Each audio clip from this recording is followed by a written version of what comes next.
Hello everyone, Jonathan with Game Day Math, and football season officially kicks off this week with week 1 of college football, and I'm excited to walk through the whole college football season with you. I'm going to use Game Day Math as our platform to identify EV bets. I'm going to give you some top bets each week for both college football and NFL, and also highlight some of the great features of Game Day Math. I've got the homepage pulled up here, and I'm going to track all the bets too, so you can stay with me and we'll go over the closing line value and the P&L results each week for the bets we place. So to get started, I'm going to pull up my account, pull in some sports books, set up our bankroll and the Kelly adjustment factor, and then we'll get to identifying some bets. So you can use these bets, place them for week 1 college football, and hopefully make some money. So let's dive into it. So Game Day Math, I'm going to go up to my account.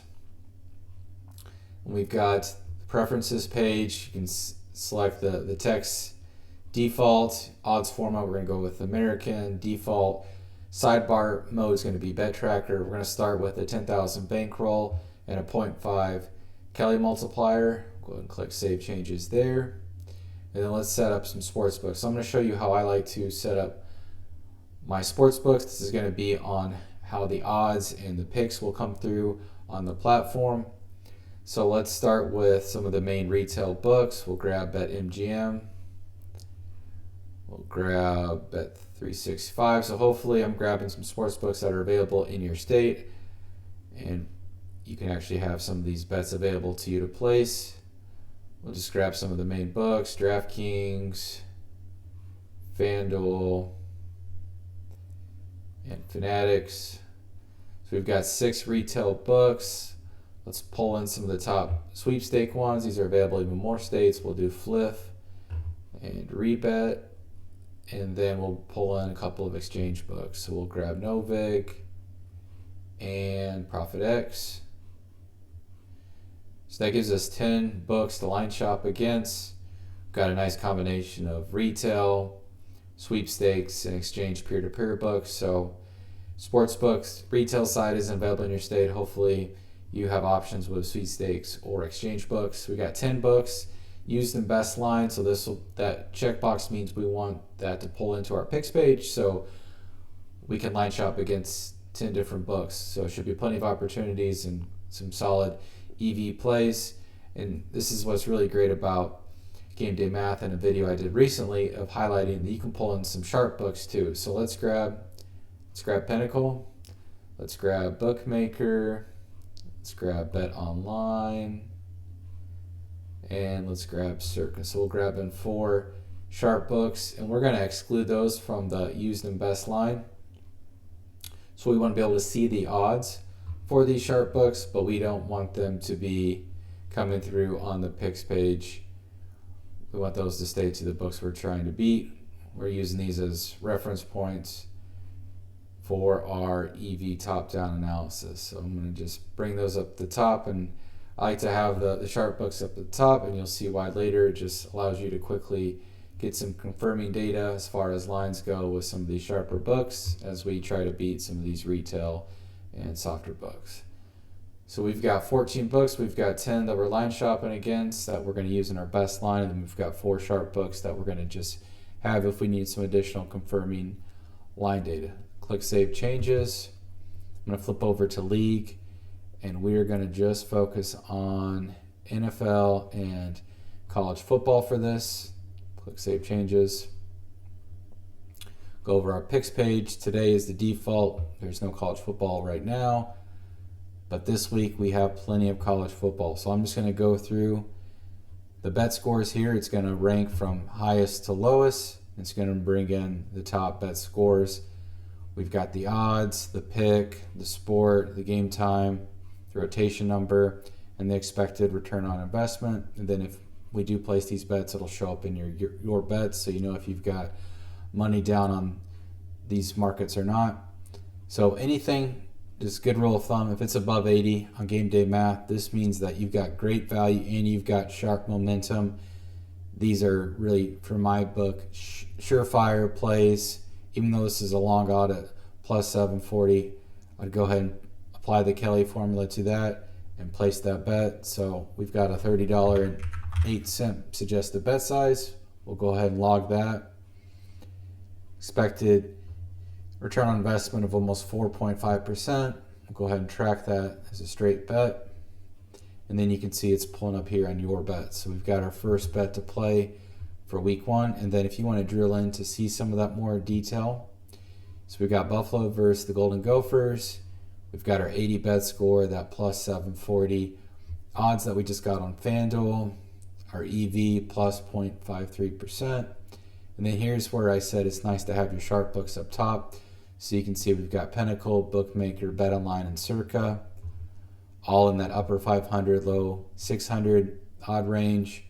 And then we look down the books that we're line shopping against. And really FanDuel just has an outlier odd here at plus 740. We don't have anything else in the 700, so that's what makes it an EV play. Then if you scroll down further, you've got handicapping. So this is a bottoms up view of this. We've got bet trends and sharp movement, both saying, giving it a 4 out of 5 star, that there's a lot of momentum and activity to confirm that Buffalo actually upsetting Minnesota is a good play. The D ratings projections are getting pulled in here. That's that handicap percent, 15.7% win percentage converts to plus 537 odds. We're getting much longer odds than that. So again, another confirming factor that this is a solid week 1 college football play to take. And then let's just go down the list and see what else we have available. We've got Wake Forest at minus 17.5 spread at minus 100 odds. It's a 76 bet score. We've got 1.57% expected return on investment. Those just restack. So I've got the plus description pulled up here. This is real-time odds. So right now it's after hours. It's later in the evening, so there's not going to be a lot of line movement. But if you were to pull up this dashboard, this picks page, especially during NBA or college basketball season, you're going to see these odds constantly move. Your bet scores are going to constantly update as lines, especially sharp lines, move. That's embedded in that bet score. Recent lines get a higher weight, so that drives the bet score up. All factors that you need to have readily available, and what allows you to be profitable in the long run as a top-down EV bettor is all embedded in this bet score and on this picks page. So as lines move, as sharp lines move, and values created, the bet score is going to update. It's going to get pushed to the top of the queue, and you're going to be able to know what are the couple plays I need to be focusing on at that moment in time. Again, that's real time under the plus subscription model. Sharp is more about a 2-minute delay or so, so not as critical during football. The line movement doesn't have to be as real time, but if you get into college basketball and NBA, especially closer to tip-off, having real time odds movement is absolutely critical to get some great plays right before tip-off. But we're in college football. We're not going to get as much fast line movement middle of the week, but as Saturday morning comes around, you'll see a lot more movement on the picks page. But just wanted to highlight that.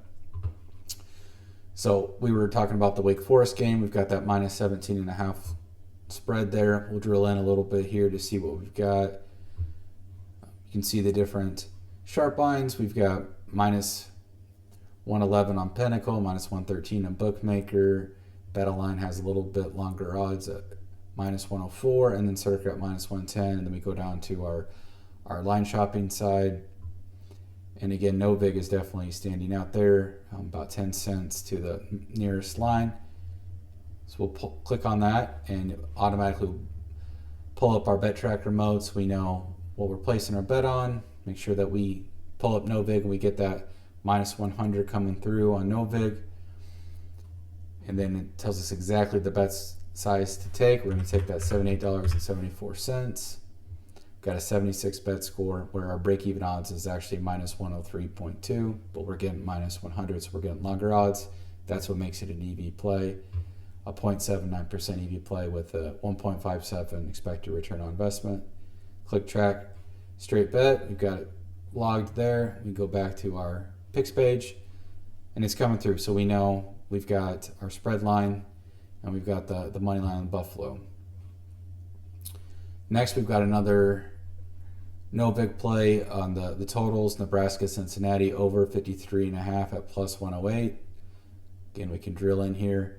And this is just confirming factor. If you want to just take the picks page and just take these EV plays at face, if you just want a subscription that gives you solid EV plays that are going to prove out closing line value day in and day out. You could just rely on GamedayMath Picks page, start at the highest bet, work your way down.